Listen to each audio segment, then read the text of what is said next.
Bonjour et bienvenue dans cette édition spéciale du Fil d'actu, l'émission qui donne du sens à l'information. C'était attendu, c'est désormais officiel. La réforme des retraites massivement rejetée dans l'opinion publique sera finalement adoptée par 49.3.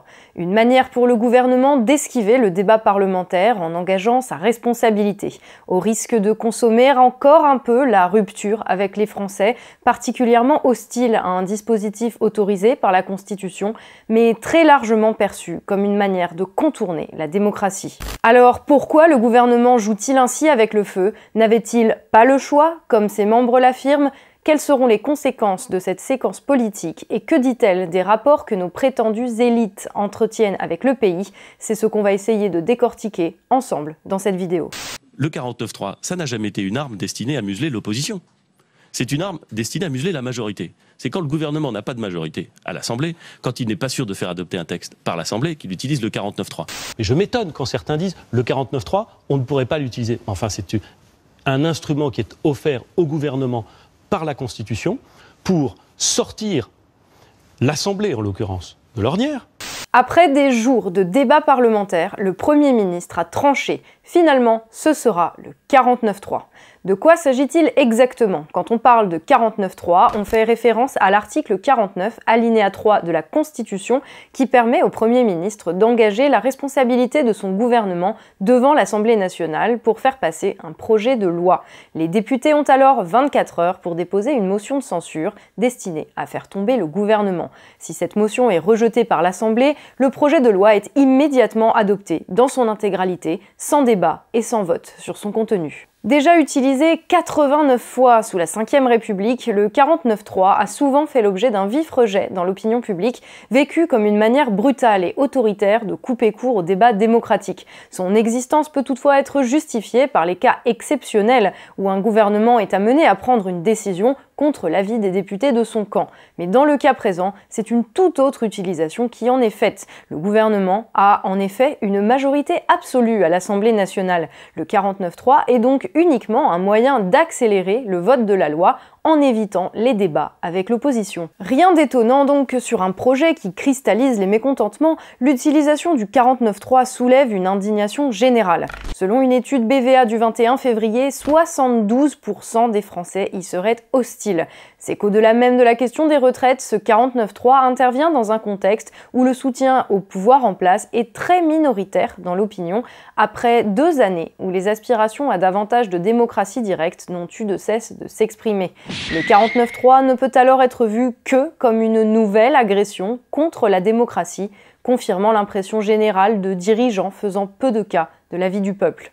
Sans même compter la manière dont l'utilisation du 49.3 a été décidée lors d'un conseil des ministres exceptionnel, normalement consacré à la seule question du coronavirus et au cours duquel les rassemblements de plus de 5000 personnes ont été interdits pour limiter la contagion.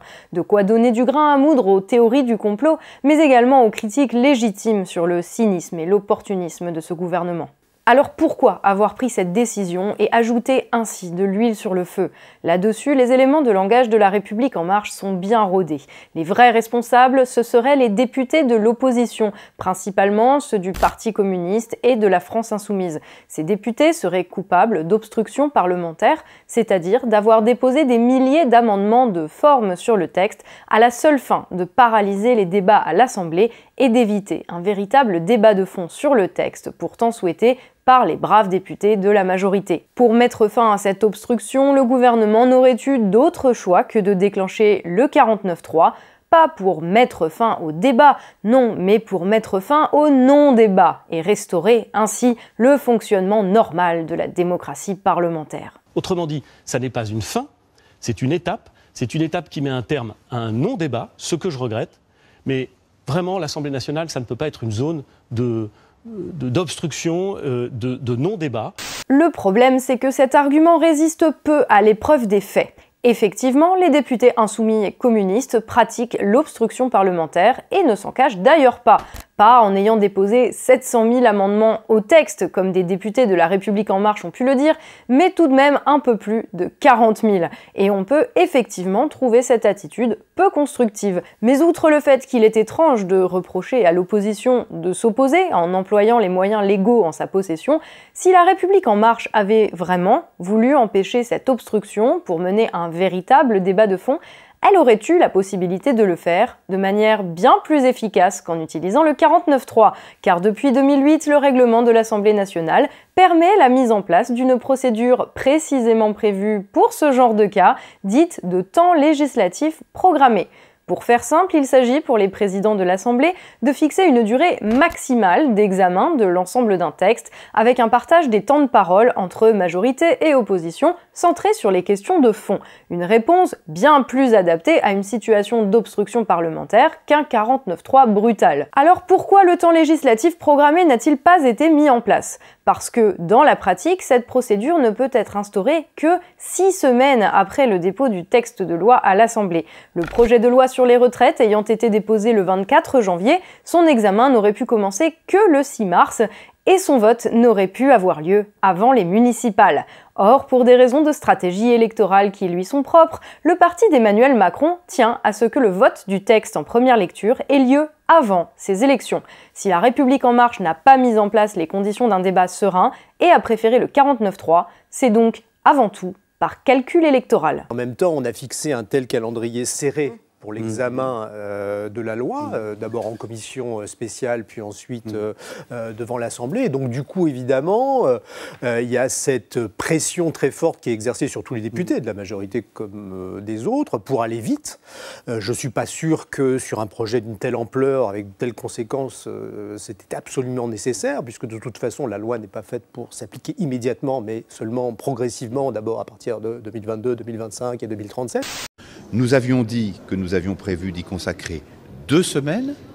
Nous y avons consacré un nombre d'heures inouï, près de 115 heures, ce qui nous amène tout près des records. Je voudrais réagir sur quelques propos que j'ai pu entendre ici et vous rappeler ce qui s'est passé ici dans cet hémicycle en 2006. En 2006, il y a eu l'examen d'un projet de loi qui était la privatisation de GDF en vue notamment de la fusion Indo-Suez. Et savez-vous combien y a-t-il eu d'amendements ? 137 743. 137 743. Et c'était alors un gouvernement de droite qui n'a pas utilisé le temps programmé et qui n'a pas eu recours au 49.3. C'est un gouvernement qui a respecté la démocratie, qui a respecté le Parlement et qui a permis une expression totale de toutes les orientations sur ces bancs. Mais au-delà même de cet aspect particulier, prétexter du peu de qualité des débats parlementaires pour avoir recours au 49.3 peut vite ressembler à de la mauvaise foi, car dans les débats ayant eu lieu, les interventions des députés de la majorité n'ont pas toujours rehaussé le niveau. Par exemple, quand le co-rapporteur du projet de loi n'a pas hésité à accuser les députés d'opposition de n'être rien, montrant ainsi un profond mépris pour ses homologues. Je vais vous citer une citation qui m'est revenue tout à l'heure, je ne l'avais pas prévue. Certains parmi vous ont déclaré « La République, c'est moi ». Eh bien moi, je vous dis que la République, c'est nous et vous, vous êtes rien. Dans ce contexte, il est difficile de trouver de réelles justifications au recours au 49.3. En conséquence, les diatribes visant à rendre l'opposition responsable de la situation ont peu de chances de convaincre une opinion publique loin d'être aussi bête que certains pourraient le penser. Et pourtant, malgré tout cela, le recours au 49.3 par ce gouvernement n'a rien d'étonnant. C'est au final assez cohérent avec la manière dont il se conduit depuis qu'il a mis la réforme des retraites sur la table, en refusant tout dialogue et en se coupant progressivement de tous ceux qui ne partageaient pas sa vision précise des choses sur cette question. Ce n'est, dans le fond, qu'une nouvelle étape d'une fuite en avant aussi calamiteuse qu'incompréhensible. Dès l'automne dernier, le gouvernement a commencé par se couper des partenaires sociaux, organisations syndicales représentant le monde du travail en tête. Sur un sujet touchant directement aux conditions de vie des salariés, ces dernières ont très vite pointé sa volonté de passage en force. Résultat, l'impossibilité de dialoguer a entraîné l'un des conflits sociaux parmi les plus durs que le pays ait connus. Démarrée le 5 décembre, la grève a été très suivie est particulièrement longue, résistant même aux fêtes de fin d'année.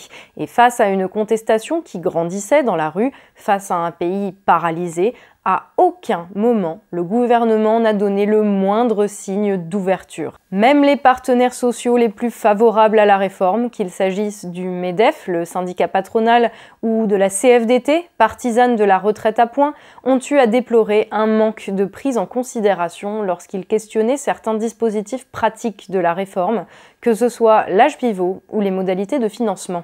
Au cours de cette séquence particulièrement tendue, le gouvernement s'est également coupé de l'opinion publique, alors même qu'une partie de celle-ci était favorable à la fin des régimes spéciaux, question surmédiatisée dans le débat sur les retraites.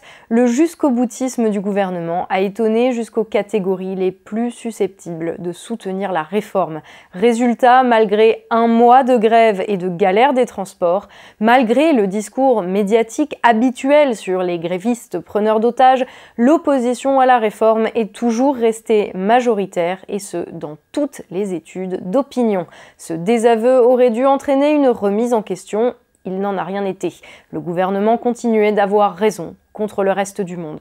61% des Français veulent qu'Emmanuel Macron le retire. Je crois que ça traduit... Ce projet, ça traduit quoi? Je pense que ça traduit une forme d'exaspération et une forme de... Exaspération de quoi, de qui? D'exaspération, d'abord qu'on en parle énormément, qu'il y ait beaucoup de manifestations, qu'il y ait parfois de la violence assez radicale dans certaines manifestations. Je pense que ça traduit de la lassitude et que les Français ont envie de passer à autre chose. Encore plus étonnant, le gouvernement a même réussi à se couper des hauts fonctionnaires. Ce fut fin janvier l'avis du Conseil d'État pointant les flous de la réforme, sa mauvaise préparation et les calculs hasardeux de ses modalités de financement. Quelle fut la réaction du gouvernement ? Ne tenir aucun compte de cet avis et humilier le Conseil d'État en présentant le projet en Conseil des ministres le jour même où l'avis était rendu. Comment, au regard de ce rapide historique, s'étonner que ce soit aujourd'hui les parlementaires qui soient laissés sur la touche? Pouvaient-ils vraiment être les seuls à échapper au mépris d'un gouvernement qui refuse tout point de vue différent du sien? Envers et contre tout, le gouvernement semble s'accrocher religieusement à ses projets. Et le 49.3, au final, ne vient que confirmer son isolement absolu et, ce faisant, l'aggrave encore un peu plus. Isolement par rapport aux citoyens. Isolement par rapport au reste du monde, isolement par rapport au réel. En France, des régimes politiques millénaires sont déjà tombés pour ces raisons. Les dirigeants, alors, n'agissaient pas spécialement contre le peuple. Ils agissaient simplement sans le prendre en compte. Dès lors que certains ne décident pas simplement sans écouter le peuple, mais en faisant le contraire de ce qu'il attend d'eux, on voit mal comment les choses pourraient bien se terminer. Le fil d'actu, c'est tout pour aujourd'hui. Merci d'avoir été avec nous. N'hésitez pas à partager cette vidéo autour de vous, à vous abonner à la chaîne et à activer la petite cloche pour ne rater aucune de nos nouvelles publications. N'hésitez pas à soutenir notre travail via la page Tipeee, le lien est dans la description. On se retrouve très bientôt dans un nouveau numéro du fil d'actu, l'émission qui donne du sens à l'information.